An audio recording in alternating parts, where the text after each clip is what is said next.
एगो भोजपुरी गजल बा। मन कलश के वीडियो बनाई कि बदल रहल बा चाल रे बाबा, बदल रहल बा चाल रे बाबा, खुद के तनिक संभाल रे बाबा। कि बदल रहल बा चाल रे बाबा, खुद के तनिक संभाल रे बाबा, इश्क बड़ी जंजाल रे बाबा, पगले जैसन हाल रे बाबा।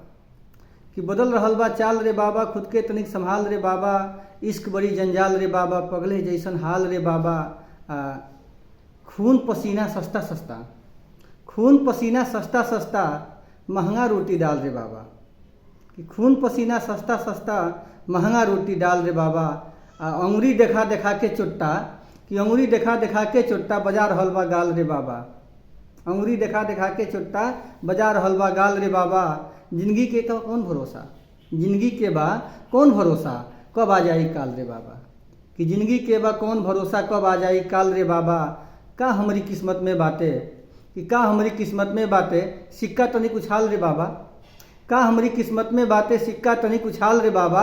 जाति धर्म के लालच देके, कि जाति धर्म के लालच देके फेंक रहल बा जाल रे बाबा।